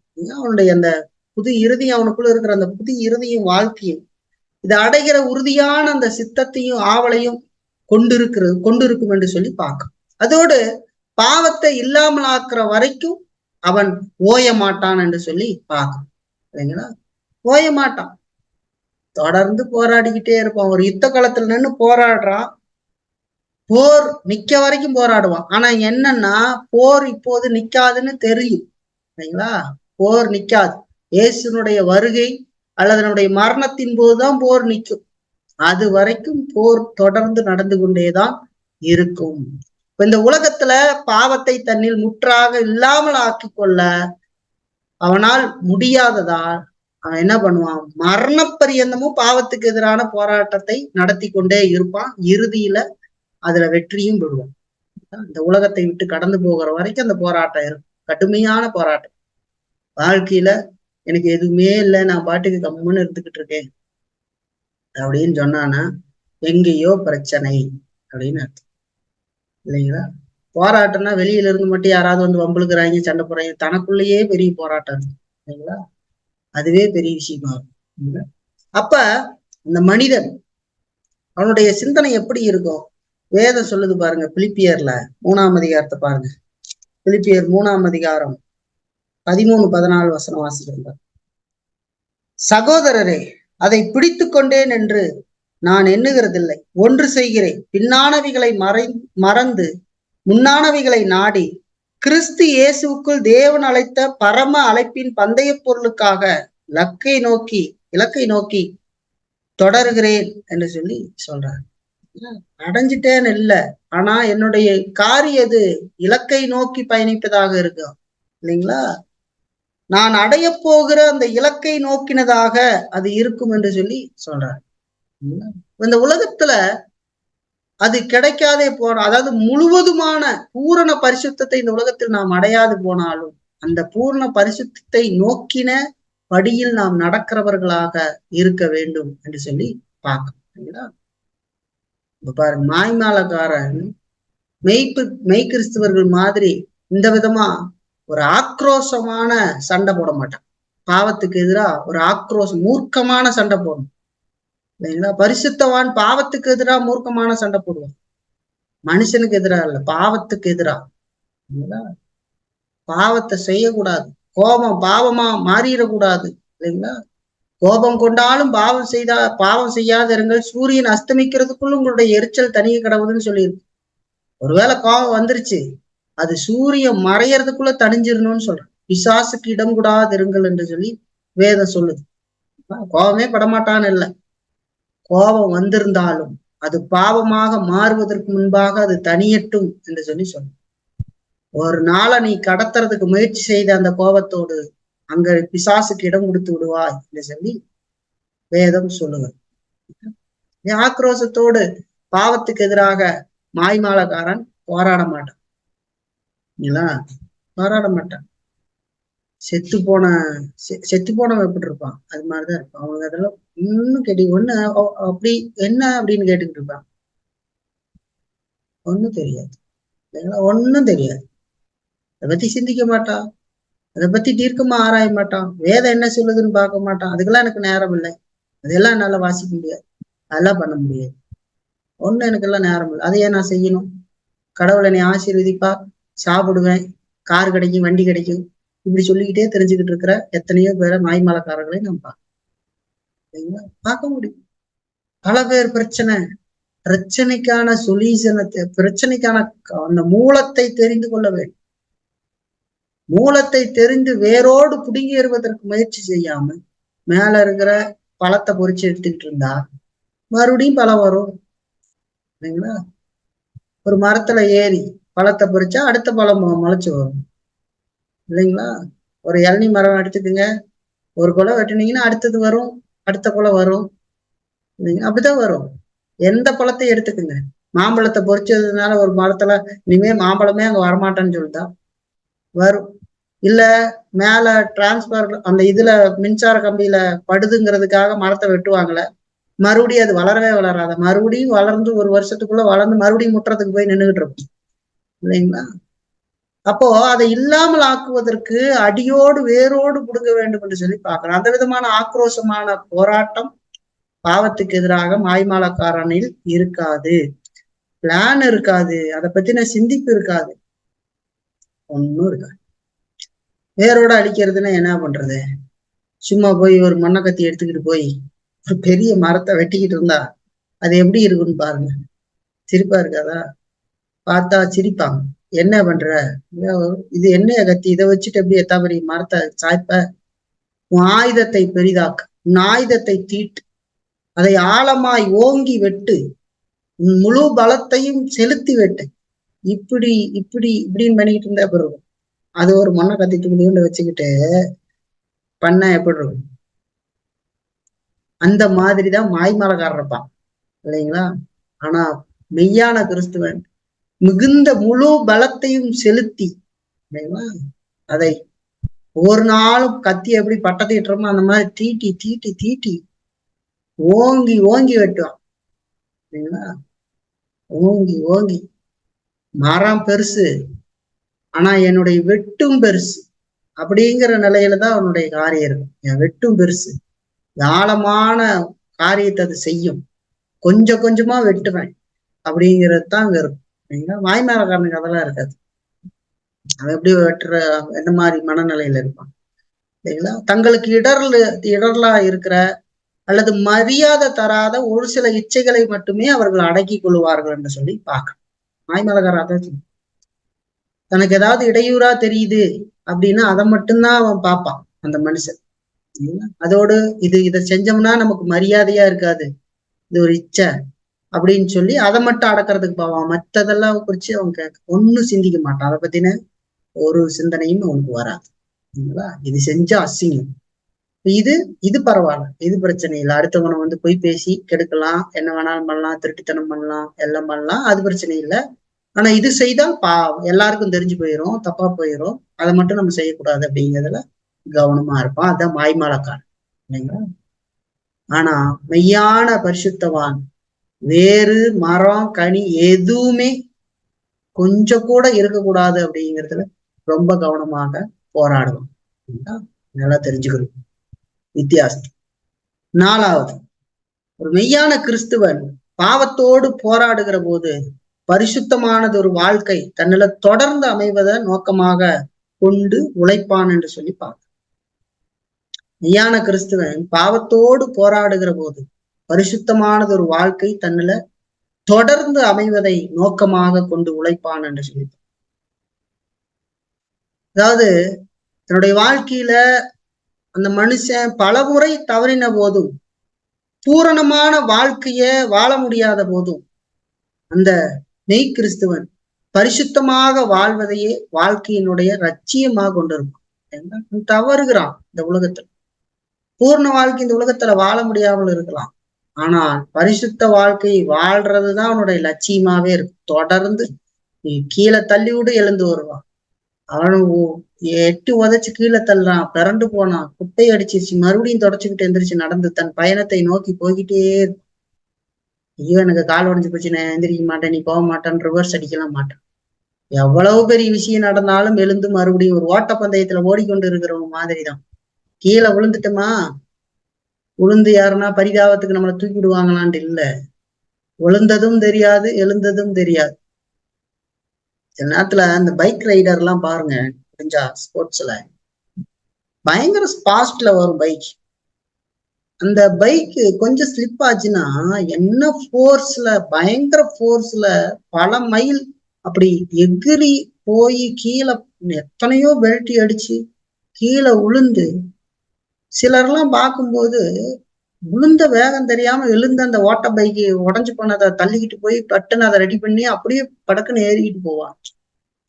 நம்ம சாமானியமா நம்ம நினைச்சிடக்கூடாது அவங்களுக்கு ஏதோ இதெல்லாம் வச்சிருக்கிறாங்கன்ட்டு. அதெல்லாம் வச்சிருந்தா கூட நினைச்சு பாருங்க, அத்தனை சுத்தி கீழே விழுந்தா என்ன விதமான ஷேக் ஆகும். மேல அடிதான் படாது, உள்ள இருக்கிற பாடி, உள்ள இருக்கிற பார்ட்ஸ் எல்லாம் என்ன மாதிரியாகும். ஆனாலும் தன் பயணத்தை தொடரணுங்கிறதுக்காக ஓடுவான். மறுபடியும் போய் அதை சரி பண்ணி வேக வேகமா போவாங்க அந்த ரேஸ். சோ கிறிஸ்துவன் அப்படிப்பட்டவனாதான் இருப்பான். அந்த விதமா எழுந்து மறுபடியும் தன் பாதையில ஓடணும். 4 பேர் வரட்டும், நம்மளை தூக்கட்டும், அப்படி அந்த மாதிரி ஆக்ஷன் அதெல்லாம் இருக்காது. பயங்கர வேகம், அதெல்லாம் தூக்குறதெல்லாம் அவங்க வேலை. ஆனா இவன் தன் பாதையில் தொடர வேண்டும், தொடர வேண்டும், தொடர வேண்டும் அப்படின்னு தான் நினைக்கிறேன். இதான் பாருங்க. இப்ப அது ரொம்ப முக்கியம். வாழ்க்கையில பல முறை மனிதன் தவறிய போதும், பூர்ண வாழ்க்கையை வாழ முடியாத போதும், அவன் பரிசுத்தமாக வாழ்வதையே வாழ்க்கை லட்சியமாக கொண்டிருப்பான் என்று சொல்லி பார்க்கணும். பவுல் சொல்ற வார்த்தை பாருங்க, 2 கொரிந்தியர்ல பாருங்க, 2 கொரிந்தியர் 1ஆம் அதிகாரம் 12ஆம் வசனத்தை வாசிக்கிறேன். மாமிசத்துக்கேற்ற ஞானத்தோடு நடவாமல் தேவனுடைய கிருபையினால் நாங்கள் உலகத்திலேயும் விசேஷமாக உங்களிடத்திலேயும் கபடமில்லாமல் திவ்ய உண்மையோடு நடந்தோம் என்று எங்கள் மனது எங்களுக்கு சொல்லும் சாட்சியே எங்களுக்கு புகழ்ச்சியா இருக்கிறது என்று சொல்லி பவுல் சொல்றார். இதுதான் அந்த மனிதனுடைய வாழ்க்கையில பார்க்க முடியும். மாமிசத்துக்கேற்ற ஞானத்தோடு நாங்கள் நடக்கிறோம், தேவனுடைய கிருபையினால் நாங்கள் உலகத்திலேயும் விசேஷமாக உங்களிடத்திலேயும், உலகத்திலையும் சரி சபையிலையும் சரி கபடம் இல்லாமல் திவ்ய உண்மையோடு நடந்தோம் என்று எங்கள் மனது எங்களுக்கு சொல்லும் சாட்சியே எங்களுக்கு புகழ்ச்சியா இருக்கிறது என்று சொல்லி சொல்றோம். உலகத்திலையும் சரி சபையிலும் சரி எல்லா இடத்துலையும் கடவுளுக்கு பயந்து உத்தமத்தோடு மனசாட்சி சொல்ல முடியுதா? வேதத்தின் அடிப்படை. வேதம் தெரியலன்னா சொல்லிக்கிட்டு தான் இருக்கும், பாவம் சொல்லும் இல்லைங்களா? அதுல வேதத்தின் அடிப்படையில பார்த்து. ஆனா மாய்மாலக்காரன் பரிசுத்தமற்ற வாழ்க்கையவே தொடர்ந்து வாழ்வான். இங்க அதை பத்தி எல்லாம் கிடையாது. அவனுக்கு எந்த லட்சியம் இருக்குது? அவன் லட்சியம் எல்லாம் என்னது? சர்ச்சுக்கு போயிட்டு வந்துட்ட போதும், அதான் சொல்றது. போயிட்டு வந்தா முடிஞ்சு போச்சு, அவ்வளவுதான்.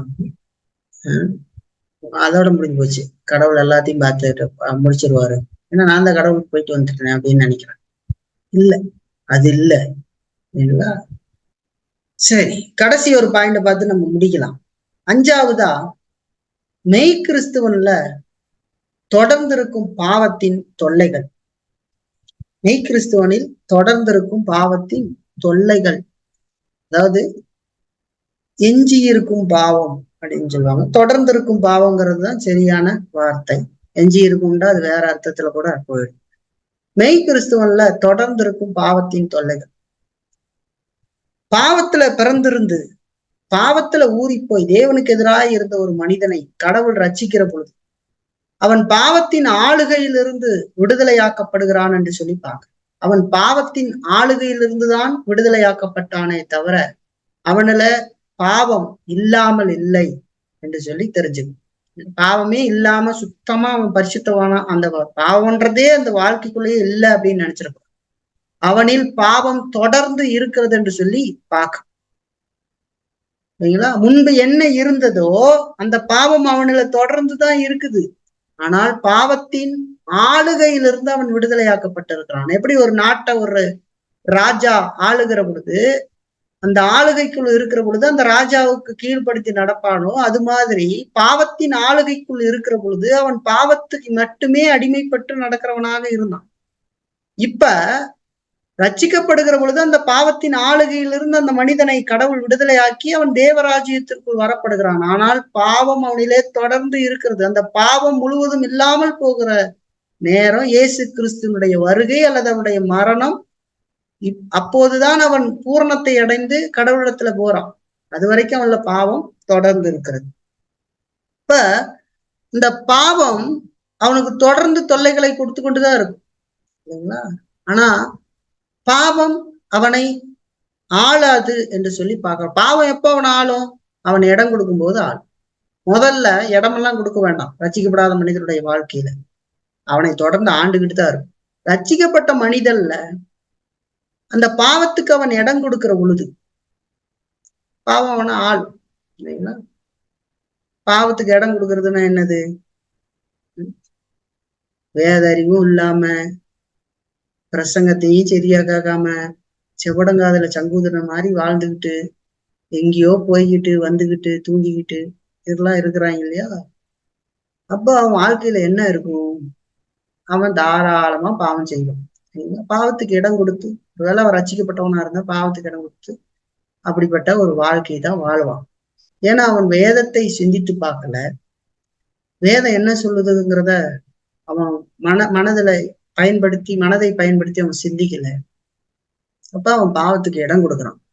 பாவம் அவனுக்குள்ள செயல்பட ஆரம்பிக்கிறது. சரிங்களா? செயல்பட ஆரம்பிக்கும். சரிங்களா? பாவம் இருக்கிறது, அது செய்ய சொல்லு.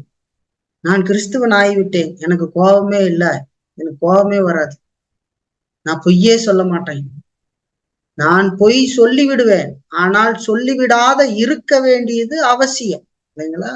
பரிசுத்த ஆவியின் துணையோடு வேதத்துக்கு கீழ்ப்படிந்து அந்த பொய் என்கிற பாவத்துக்கு எதிராக நான் போர் செய்து அந்த பொய்யை நான் என் வாழ்க்கையில சொல்லாமல் செய்யாமல் இருக்க வேண்டாம். அந்த போராட்டம் இருக்குது. இல்லைங்களா? அது கிறிஸ்துவத்துக்குள்ள ஆவியானுடைய துணையோட செய்யறது. கிறிஸ்துவன் ஆயிட்டேன், ஆகவே நான் எனக்கு கோபம் வராது அப்படிலாம் கிடையாது. இல்லைங்களா? கோபம் நல்லா வரும், எரிச்சல் வரும், ஓங்கி ஒண்ணு வைக்கலாமான்னு தோணும், நல்லா வரும். அதையெல்லாம் அடக்கி ஆளணும். பரிசுத்த ஆவிக்குள்ள சத்தியத்தின் அடிப்படையில ஆளணும். ஆளுல கோவம் வந்துடும். சில பேர் எவ்வளவு கோவப்படுறாங்க பாத்தீங்கன்னா, ஆளணும். இல்லைன்னா என்ன ஆயிடும்? அது வெளியே வந்துடும், பாவத்துக்கு இடம் கொடுத்துரும். அதனாலதான் மாமிசம் ஆவிக்கு விரோதமாகவும் ஆவி மாமிசத்துக்கு விரோதமாகவும் போர் செய்கிறது. இல்லைங்களா? கோபத்தை நியாயப்படுத்தல, நான் நல்லா தெரிஞ்சுக்கணும். கோபம் பாவம்னு சொல்றேன். கோபம் பாவமாக மாறிவிடும். இல்லைங்களா? கோபமே பாவம் அல்ல, கோபமே பாவம் அல்ல. நல்லதுக்கும் கொஞ்சம் கோபப்படணும். என்ன நல்லதுக்கு? பாவத்துக்கு எதிராக கோபப்படுங்க, பாவத்தை அசிங்கமா பாருங்க, பாவத்தை அருகருப்பா பாருங்க, நீதியான வாழ்க்கைய பாருங்க, அது மேல கோவப்படுங்க. அசுத்தமான காரியத்தை கண்டீங்கன்னா அது மேல கோவப்படுங்க, அது தப்புன்னு நினைங்க. இல்லைங்களா? அதை செய்ய மாட்டேன் நான் சொல்லுங்க. அதுக்கு அது ஸ்பிரிச்சுவல் போராட்டம். கோபம் அது நல்லது. இல்லைங்களா? பாவகரமான கோபம் அது பாவம் தான். இல்லைங்களா? அந்த மாதிரி சுயநலமான கோபம், இல்லைங்களா, அந்த மாதிரி வர்றதெல்லாம் பாவம். இப்ப இதை பிரிச்சு அறிஞ்சுக்கணும், தெரிஞ்சுக்கணும். பாருங்க, இந்த மனுஷன்ல பாவம் இல்லாமல் இல்லை. இதை பாவத்துக்கு நம்ம சாதகமா நினைச்சிடக்கூடாது. போராட்டம் ஒன்று இருக்கு. அதான் கலாத்தியர்ல பார்த்து, மாமிசம் ஆவிக்கு எதிராக. அப்படின்னா மாமிசம் என்ன? பழைய இயல்பு. அது தன்னில் இருக்கிற ஆவியானவருடைய வார்த்தைக்கு, ஆவிக்கு விரோதமாக போர் செய்யும். சரிங்களா? ஆவி மாமிசத்துக்கு எதிராக போர் செய்யும். ஆவியானவர் சத்தியத்தின் அடிப்படையில அதை அடக்கி ஆளும்படி சொல்லுவார். சரிங்களா? அப்ப அங்க ஒரு போராட்டம் உண்டாகிறது. சரிங்களா? ரெண்டு துருவங்கள் மாதிரி. தண்ணியும் எண்ணெயும் ஒட்டுக்கா இருக்குமா? இருக்காது, ரெண்டும் ஒட்டாது. இந்த மாதிரி ஒரு நிலை. இப்ப மெய் கிறிஸ்துவன் தன்னுடைய சித்தத்தை தொடர்ந்து புதுப்பித்து கடந்த வாழ்க்கையினுடைய எச்சங்களை எல்லாம் தள்ளி தன்னில புதிய கிருபையின் அம்சங்களை வளர்த்து கொள்வதற்கு பாடுபடுகிற பொழுது இங்க எஞ்சி இருக்கிறதா தொடர்ந்து இருக்கிற பாவம் அவனில் தொல்லை கொடுத்து கொண்டுதான் இருக்கும். இல்லைங்களா? அது உங்களுக்கு இருக்குதா? தொல்லை மட்டும், அதாவது பாவம் தான் இருக்குது, போராட்டம் இல்லை அப்படின்னா அதுக்கு பேர் மாய்மாலக்காரன். பாவத்தோட நான் போராடிக்கிட்டே இருக்கிறேன், நான் எதுக்கு நினைக்கிறேன். இல்லைங்களா? போராடுறேன், அடுத்த தடவை அது நடந்துடக்கூடாது. ஒரு கோபமா அடுத்த தடவை அது நடந்துடக்கூடாது, அடுத்த தடவை நான் அதை செய்ய மாட்டேன், அது தப்பா போச்சு, அடுத்த தடவை இப்படி பண்ணக்கூடாதுங்கிறதுல ரொம்ப கவனமா போராடும். வேதத்தின் அடிப்படையில, சுய உணர்ச்சியின் சும்மா ஏதோ அந்த மாதிரி இல்ல. வேதம் இல்லைனாலே ஒண்ணும் அங்க நடக்காது, நல்லா தெரிஞ்சு. ஏன்னா வேதத்தின் அடிப்படையில தான் கடவுள் நடத்துவதாக சொல்றார். சத்தியத்தையும் அறிவீர்கள், சத்தியம் உங்களை விடுதலையாக்குன்னு சொல்றார். உணர்ச்சி, இந்த உலகத்தான் போய் என்ன சொல்றதுங்க, பீச் பக்கம் போய் நின்றுகிட்டு சிரிக்கிறாங்க இல்லைங்களா, கக்க பக்கண்டு. எதுக்கே சிரிக்கிறீங்க? சிரிச்சா இதாயிரும், டென்ஷன் குறையும் அப்படின்னு. இதெல்லாம் இதெல்லாம் ஒரு பைத்தியகாரத்தனமான எக்ஸசைஸ் தானே. இதெல்லாம் பார்க்க முடியும். சிரிச்சுக்கிட்டே இருந்தோம், சிரிப்பே வராம சிரிச்சுக்கிட்டு இருக்கிறவங்களை எல்லாம் இன்னைக்கு பார்க்க முடியும். பைத்திய மாதிரியே தெரியுது. என்னையா பண்றீங்க அப்படின்னு கேட்டா சிரிக்கிறோம் நான் அப்படின்னு. சிரிப்புங்கிறது நேச்சுரலா வரும். அதை ஒருத்தர் பயிற்சி கொடுத்து எல்லாம் சிரிங்க சிரிங்க சிரிங்கன்னு சொல்லி சிரிக்க வச்சுக்கிட்டு இருக்காங்க. பாத்தீங்களா? இந்த மாதிரி உணர்ச்சிகளின் அடிப்படையில எதையும் நாம் கொண்டு வருகிறது இல்ல, வேதத்தின் அடிப்படையில கொண்டு வருது. வேதத்தின் அடிப்படையில கொண்டு வருது. வேதம் தான் நின்னு வேலை செய்யும். வேதம் தான் இருதயத்துல நின்னு வேலை செய்யும். உணர்ச்சி எல்லாம் 2 நிமிஷத்துக்கு மேல தாண்டாது இல்லைங்களா? கண்ணே மணியே தேனேம்பா அப்புறமே பாத்தீங்கன்னா அடிச்சுக்கிட்டு இருக்காங்க பாத்தீங்களா கணவன் மனைவி உறவுல. நீந்தா எல்லாம் பாங்க நிறைய தடவை நான் சொல்லி இருக்கிறேன். அவெல்லாம் சொல்லிக்கிட்டே இருக்கா. இந்த மாதிரிதான் நடந்துகிட்டு இருப்பாங்க. நீ இல்லாமல் நான் இல்லை, நான் இல்லாமல் நீ இல்லை, உலகமே எனக்கு நீ தான், எல்லாம் என்னென்ன பூ இருக்குதோ எல்லா பேரு, வானத்தில் இருக்கிற நிலா நீதான், மூக்கு நீதான், அது நீதான், இது நீந்தாம்ப கல்யாணம் ஆகி 4வது மாசத்துல உன்னை கட்டுனதுனாலதான் எனக்கு எல்லாமே வந்தது. நான் உனக்கு கல்யாணம் பண்ணாம இருந்திருந்தா நல்லா இருந்திருக்கேன்னு சொல்லி சரிங்களா. அவ இதுக்கு முன்னாடி சொன்னது சரிங்களா என்ன நிலைன்னு தெரியுதா? அப்போ உணர்ச்சிகள், அந்த உணர்ச்சி, அந்த அன்பு, ஒரு மெய்யான கணவன் மனைவியின் இடத்துல இப்படி சொன்னதுல தப்பு இல்லை. அது வேதத்தின் அடிப்படையில் அப்படி சொல்லப்பட்டிருந்தா அந்த நேசம் உண்மையானதாக இருக்கும். எப்படி கிறிஸ்து சபையை போஷித்து காப்பாற்றுவது போல ஒரு கணவனும் மனைவியை போஷித்து காப்பாற்ற வேண்டும் என்று சொல்லி வேதம் சொல்லி இருக்கிறதே. இயேசு கிறிஸ்து என் மேல் அன்பு கூர்ந்து, நம்ம மேல அன்பு கூர்ந்து இந்த உலகத்துக்கு வந்தாரு. அது மாதிரி நான் என் மனைவியின் மேல அன்பு கூர்ந்து எந்த எதிர்பார்ப்பும் இல்லாமல் நான் நேசிக்கணுமே, அப்படிப்பட்ட ஒரு நேசத்தை செய்யணுமே அப்படின்னு நினைக்கிற ஒரு மனுஷன் அந்த வேதம் அவனுக்குள்ள இருந்து ஆளுகை செஞ்சுக்கிட்டு இருந்தேன்னா அவன் தவறு செய்தாலும் திருத்தி கொண்டு அதை மறுபடியும் அந்த அன்பை வளர்த்திக்குவான். அதேதான் பெண்களுக்கும் இல்லைங்களா? வேதம் சொல்லுது சபை கிறிஸ்துவுக்கு கீழ்ப்படிந்திருக்கிறது போல மனைவிகளும் தங்கள் சொந்த புருஷருக்கு எந்த காரியத்திலும் கீழ்ப்படிந்திருக்க கடவார்கள்னு சொல்லி. அப்ப அது என்ன காட்டுது? அப்போ ஒரு பெண் மனைவி தன் கணவனை பார்த்து ஆசையாக இந்த வேதத்தின் அடிப்படையில சொல்லி இருந்தா அந்த பெண் தவறி நடந்தா கூட, ஐயோ நான் தவறு செய்திருக்கிறேன், என் தலைமைத்துவத்துக்கு எதிராக நான் பேசுறேனே, ஆண்டவர் கொடுத்ததுக்கு அது தப்பு, நான் திருத்திக்கணும்னு நினைச்சு அந்த குடும்பம் நல்லா இருக்கும். உணர்ச்சியில பேசினா என்ன இருக்கும் இல்லைங்களா? பூவு நிலா கிளான்னு பேசிட்டு அப்புறம் செருப்பு சீவக்கொட்டைன்னு பேசுவாங்க 4 மாசம் கழிச்சு இல்லைங்களா? அதுதான் நடக்கும். வேற ஒண்ணும் நடக்காது. அது காரணம் என்னன்னா வேத அறிவு இல்லாது. ஏங்க இந்த இடத்துல இதை சொல்றேன்னா, ரெண்டையும் போட்டு குழப்பிக்க கூடாது. உணர்ச்சிகள்ல எதையோ செஞ்சுக்கிட்டு அதை நான் போராடிக்கிட்டு இருக்கேன்னு நினைச்சுக்காதீங்க. வெறுமனே வெறும் உணர்ச்சிகள், உணர்ச்சிங்கிறது வேதத்தின் அடிப்படையில் அமைந்த உணர்ச்சியாக இருக்கணும். வேதத்தின் அடிப்படையில் அமையாத உணர்ச்சி ஒரு நாள் நிக்காது, 2 நாள் கூட நிக்காது இல்லைங்களா? அப்படி மறுபடியும் பழையபடிக்கு மயானம் மாதிரி ஆகி போயிடும். சுடுகாடு பார்த்துருக்கீங்களா? அந்த மாதிரி ஆயிடும். அங்க எதுவுமே இருக்காது. அதே திருப்ப திருப்ப ரிப்பீட் ஆகிக்கிட்டே இருக்கும். சோ மெய் கிறிஸ்துவன்ல தொடர்ந்து இருக்கிற பாவத்தின் தொல்லைகளை நம்ம பார்க்கணும். இந்த தொல்லை அதோட எதிர்த்து போராடுகிற காரியம் இருக்கு. அப்ப அது பாவ தொல்லை செய்யும்ன்றது தெரிஞ்சிருக்கணும். அதோட போராட்டம் நமக்கு இருக்குதுன்றது தெரிஞ்சிருக்கும். போராடுகிறவனுடைய ஒரு நிலை எப்படி இருக்குங்கிறத முதல் தெரிஞ்சிருக்கும். போராடுகிறவன் எப்பொழுதும் ஆடைகளை அணிந்து கொண்டு இருப்பான். ஒரு போர் வீரனை பாருங்க, மார்பு கவசத்தை அணிந்திருப்பான், தலை கவசத்தை அணிந்திருப்பான், கையில ஒரு கவசத்தை அணிஞ்சிருப்பான், கத்தியை உருவினவனாக இருப்பான், கேடயத்தை பிடிச்சிருப்பான், கத்தியை எதிர்த்து வந்தா வெட்டுறதுக்கு. அவன் தான் போர் வீரன். எப்பக்கத்துல வந்தாலும் நான் தடுக்குவேன். அப்படியும் எங்கேயாவது ஒரு வெட்டு உழுகுது, இதெல்லாம் உழுகும் இல்லைங்களா? போர் காலங்கள்லாம் நீங்க படிச்சுக்கிறது உழுகும். ஆனா முழு முயற்சியோட அவன் போர் செய்கிறதுல கவனத்தோடு இருந்தான் போர் செய்வான். இப்ப கவசமும் இல்லை, ஒன்னும் இல்லை, கேடயம் இல்லை, கத்திங்கான ஒன்னைங்கான வெறுமனே நின்றுகிட்டு இருந்தானா அவன் என்ன மாதிரி மனுஷன் பாரு. நிராயுத பாணின்னு சொல்லுவாங்க. உன்னையா நான் பக்கத்துல வெட்டணும் இல்ல, அந்த மாதிரி இல்லை. வெறும் வேத அறிவு இல்லாமல் இல்லைங்களா? எபேசியர்ல அருமையா அதை சொல்லுது இல்லைங்களா? உடைய போராட்டம் மாமிசத்தோடும் இரத்தத்தோடும் அல்ல, துரைத்தனங்களோடும் அதிகாரங்களோடும் இப்பிரபஞ்சத்தின் அந்தகார லோகாதிபதிகளோடும் இருக்கிறதுன்னு சொல்லுது. அப்ப அந்த போராட்டத்துக்குரியவனா நான் இருக்கிறேன்னா, என் வாழ்க்கை அப்படி இருக்குதா, போராட்டம் உடையதாக இருக்கிறதா அப்படின்னு. ஆனா மாய்மாலக்காரன் பூர்ணமாக கர்த்தரை நாடாத இருதயத்தை கொண்டு இருக்கிறதுனால தங்களுடைய கேடான இருதயத்தின் இச்சைகளுக்கும் பாவங்களுக்கும் எதிராக பரிசுத்தமான அந்த 10 கட்டளையின் அடிப்படையில போராட முடியாதவர்களாக இருக்கிறார்கள் என்று சொல்லி நம்முடைய போராட்டம் அந்த 10 கட்டளைகளின் அடிப்படையில் இருக்கும். இந்த 10 கட்டளைகள் தான் புதிய ஏற்பாட்டினுடைய அந்த 10 கட்டளையினுடைய விளக்கமா தான் புதிய ஏற்பாடு இருக்கு. அந்த 10 கட்டளை வெறும் எழுத்தா மட்டும் பார்த்துடக்கூடாது. அதுல பல விஷயங்கள் இருக்கு இல்லைங்களா? நான் சொன்னேன் இல்லைங்களா? அந்த மாதிரி. அப்போ இவனால் போராட முடியாது. மாய்மாலக்காரனால அது போராட முடியாது. அது என்னன்னு தெரியாது இல்லைங்களா? ஒண்ணும் முடியாது. இதுதான் மாய்மாலக்காரனுக்கும் மெய் கிறிஸ்தவனுக்கும் இருக்கிற விஷயம்.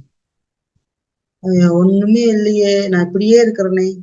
ஏன் நீ உன்னை மெய் கிறிஸ்துவனாக நினைத்துக் கொள்ளுகிறாய். அங்கதானே தவறு விட்டு விடுகிறீங்க. ஏன்னா தன் பாவத்தில் இருக்கிறவனா அப்படின்னு வேதத்தை கண்கொண்டு ஆராய்ந்து மனம் திரும்ப வேண்டும், இயேசுவிடத்துல நான் வர வேண்டும், பாவ மன்னிப்பு பெற வேண்டும், அதெல்லாம் என் வாழ்க்கையில நடக்கணுங்கிற எந்த உணர்வும் இல்லாமல் இல்லைங்களா தொடர்ந்து பயணித்து கொண்டிருக்கிற பொழுது அங்க சிக்கல் வருகிறது இல்லைங்களா? அவன் நினைத்து பார்ப்பது இல்லை. நம்ம இப்படி எல்லாம் இருந்துட்டாலே கிறிஸ்துவன் நினைச்சு எனக்குள் நடக்க வேண்டிய காரியம் இருக்கா?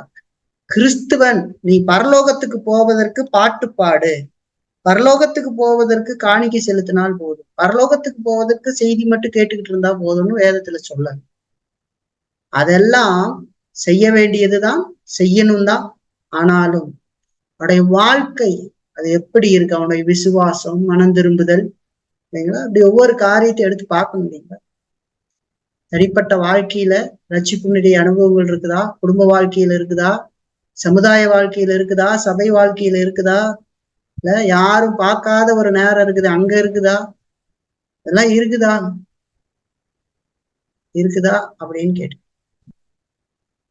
ஆகவே மெய் கிறிஸ்துவனும் மாய்மாலக்காரனும் அப்படின்றத பார்த்தோம். இன்னைக்கு சரி, நாங்க இன்னும் புதிதா கிறிஸ்துவையே அறியலையே, நாங்க அந்த செய்தியை கேட்கிறோமோ அப்படின்னு நீங்க நினைச்சீங்கன்னா நீங்க தெரிஞ்சுக்குங்க, மெய்யான கிறிஸ்துவன்னா எப்படி இருப்பான், எப்படி இருக்க வேண்டும் என்பது. இயேசு கிறிஸ்துவத்துல வருவதற்கு பாவத்தை ஆழமாக உணர்ந்து, இந்த உலகத்துல பிறந்திருக்கிற ஒவ்வொருவரும் பாவத்துல பிறந்திருக்கிறாங்க, நானும் அப்படித்தான் பிறந்திருக்கிறேன். இந்த பாவம் என்னை நித்திய நரகத்துக்கு கொண்டு போய் சேர்த்து, நான் இயேசு கிறிஸ்துவோ அந்த பாவத்துக்கான பரிகார பலியாக சிலுவையில மரித்து அடக்கம் பண்ணப்பட்டு 3ஆம் நாள் உயிர்த்தெழுந்து இன்னைக்கும் பரலோகத்துல வீற்றிருக்கிறார். அவரிடத்துல நான் வருகிற பொழுது பாவத்துக்காக மனம் திரும்பி அவர் மேல் விசுவாசம் வைத்து முழு இருதயத்தோடு அவரிடத்துல நான் வருகிற பொழுது, வருத்தப்பட்டு பாரம் சுமக்களே நீங்கள் எல்லாம் என்னிடத்துல வாருங்க, நான் உங்களுக்கு இளைப்பாறுதல் தருகிறேன் என்று சொன்ன அந்த தேவன், தன்னிடத்துல வருகிற ஒருவனையும் புறம்பே தள்ளாத அந்த ஆண்டவர் உங்களையும் அன்போடு அணைத்து கொண்டு தம்முடைய பிள்ளைகளாக, தம்முடைய மக்களாக இந்த உலகத்துல ஜீவிக்கிறதுக்கும், இங்க ரட்சிப்பு அடைஞ்சு ஜீவிக்கிறதுக்கும், ஒரு நாள் பரலோகத்துல போறதுக்கும் உதவி செய்வார் அப்படிங்கிறத தெரிஞ்சு. புதியவர்களுக்கு நான் இதைத்தான் சொல்ல விரும்புறேன் இல்லைங்களா? இப்ப இன்னைக்கு நம்ம பாக்குறோம், மெய் கிறிஸ்துவனும் மாய்மாலக்காரனும் வழியில நின்று நம்ம பரிசோதித்து பார்த்து கொள்வது இந்த மாதிரியான காரியம் ரொம்ப முக்கியம். இதெல்லாம் உங்களுக்குள்ள இருக்குதா இல்லைங்களா? இந்த மாதிரி எல்லாம் இருக்குதா? என் வாழ்க்கை என்னென்ன இருக்குது, அல்லது என் போராட்டம் என்ன நிலையில இருக்குது, நான் எவ்வளவு போராட வேண்டியது இருக்குது அப்படிங்கிறதெல்லாம் உணர்த்து. ஏன் ஒரு கிறுக்குத்தனமான சிந்தனைகள்லாம் வருது? எந்த விஷயத்துல வேதம் இல்லை, வாயில வேதம் இல்லை, ஒண்ணுமே இல்லை. சில பேர்லாம் பாக்குற பொழுது ஒண்ணுமே இருக்கு மனது, ஒண்ணுமே இல்லையே அப்படின்றதுக்கு காரணம் என்னன்னா, இந்த மனிதன் அவனுக்கு வேத அறிவு இல்லை, வேதத்துல வளர்றது இல்லை, பலதரம் கேட்டு செவிடு மாதிரி இல்லைங்களா கடந்து போகிறவனாக இருக்கு. மனம் திரும்ப வேண்டியது அவசியம். அதனாலதான் இந்த பரிசோதனையான செய்தியை சுய பரிசோதனைக்காக நம்ம இன்னைக்கு பார்த்தோம். ஆகவே இதையெல்லாம் நம்ம நினைவில் கொள்ளுவோம். இருதய சுத்தத்தோடு இந்த வார்த்தைகள்லாம் பயன்படுத்தி நீங்க கடவுளிடத்துல உங்களை நீங்க தாழ்த்தி ஆண்டவரிடத்துல மனம் திரும்புங்க. கடவுள் நேர்த்தியாக நடத்துவார், நம்மளை நடத்துவார்.